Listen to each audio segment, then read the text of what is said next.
Hey friends, welcome to my channel by Tech Achiever. आज की class में how to create functions का part 2 देखेंगे। और आज के जो टॉपिक्स हैं उसमें हेडर फाइल्स कैसे क्रिएट करते हैं, call by value, call by reference and variable length arguments क्या होते हैं, इन्हें डिस्कस करेंगे। तो चलिए स्टार्ट करते हैं, हेडर फाइल कैसे बनाई जाती है। तो मैंने यहाँ पे एक फाइल ली है सी की, जिसमें मैंने केवल दो फंक्शंस यहाँ पे डिफाइन किए हैं। इंटीजर ऐड, जो अपने अंदर इंटीजर टाइप के वेरिएबल ए एंड बी को ले रहा है, और दूसरा मेथड है मेरे पास इंटीजर एस क्यू आर, जो अपने अंदर किसी वेरिएबल का स्क्वायर निकालेगा।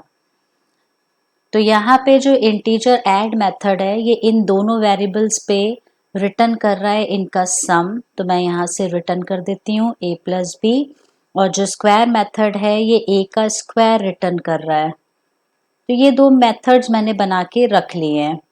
अब जब इस फाइल को मैं सेव करूंगी तो सेव करते समय मैंने इसका नाम दिया है maths dot H.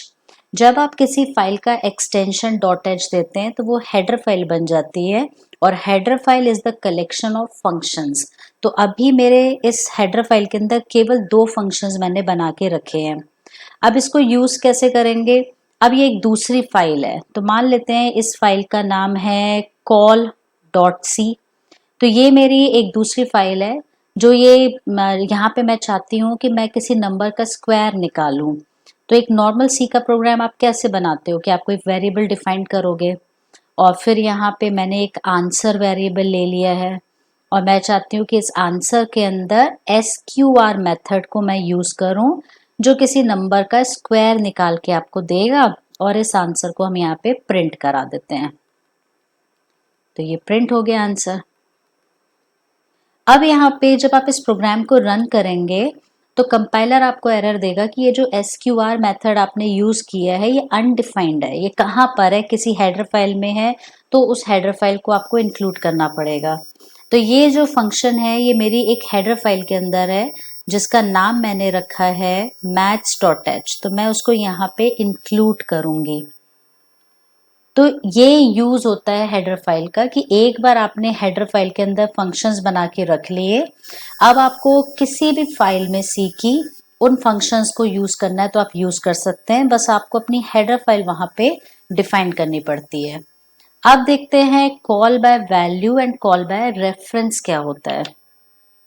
Call by value and call by reference समझने के लिए मैंने फिर से वही इंटीजर ऐड मेथड बनाया है, जिसके अंदर दो वेरिएबल पास हो रहे हैं, और इसका काम है इन दोनों नंबर्स को प्लस करके रिटर्न कर देना। अब यहाँ पे void मेन मेथड है, मैंने यहाँ पे दो वेरिएबल्स बनाए हैं x और y। मैं चाहती हूँ कि मैं इनका सम निकाल दूं। तो यहाँ पे सम निकालने के लिए मैंने ऐड मेथड को यूज किया है, जिसमें मैं एक तो x की वैल्यू भेज रही हूँ और एक y की वैल्यू भेज रही हूँ। जो भी सम आएगा उसको हम प्रिंट करा देंगे।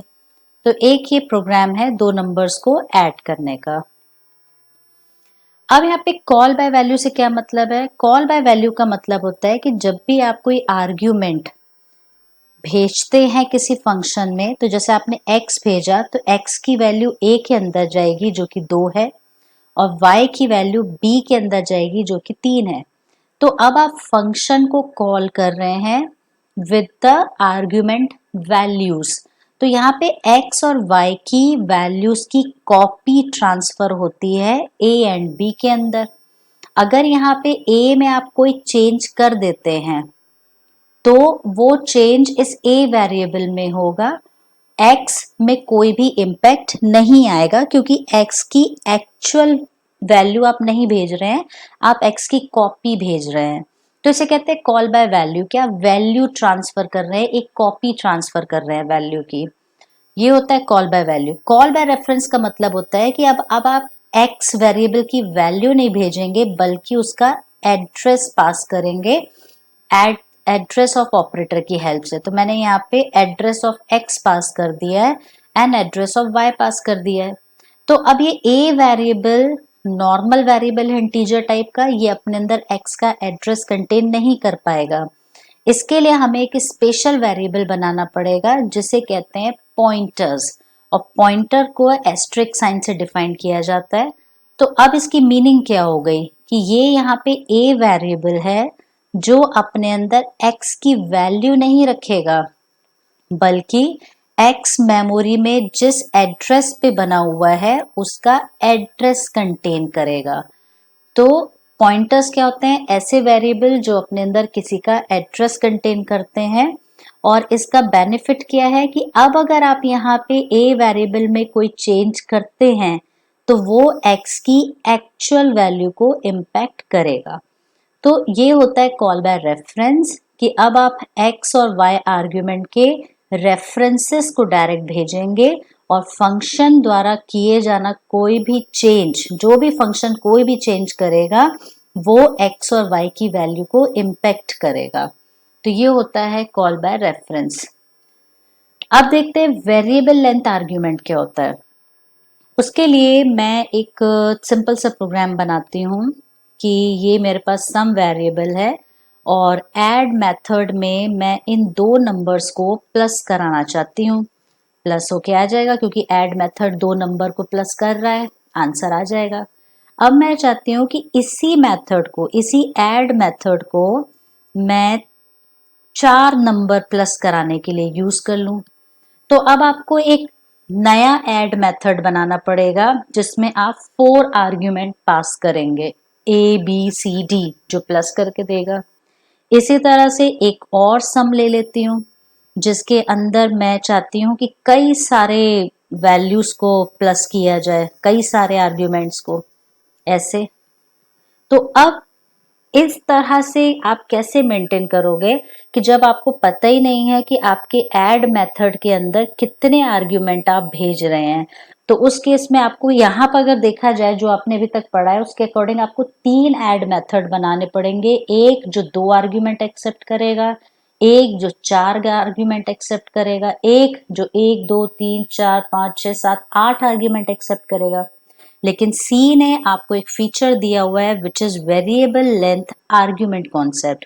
इसका मतलब कि आप एक मेथड को वेरिएबल लेंथ के अकॉर्डिंग बना सकते हैं, यानी जब आपको पता ही नहीं है कि उसमें नंबर ऑफ आर्ग्यूमेंट्स कितने आएंगे। तो इस तरह के केसेस को हैंडल करने के लिए सी ने stdarg.h हेडर फाइल के अंदर कुछ मैक्रोज बना के दिए हैं।